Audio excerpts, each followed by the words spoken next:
এটাই আমার মিয়াজাকি, একদম ছোট গাছ। এখান থেকে গত পরশুদিন একটা তুলেছি, আর একটা বাকি আছে। এটাও পেকে গেছে, কেননা বোটা থেকে খুলে গেছে। দেখি এবার কি অবস্থায় আছে। একদম কষ বের হচ্ছে। ফলটি যদিও ছোট,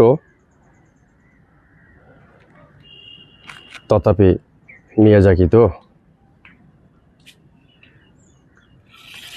এটি আমার গাছের দ্বিতীয় ফল। পৃথিবীর সেই সবথেকে দামি আম মিয়াজাকি। এই গাছ, এটাই 2 পিস হলো। একদম দুর্বল সেতু, খুব দুর্বল গাছ। এবার দেখি কতটা একে বাড়ানো যায়। ধন্যবাদ।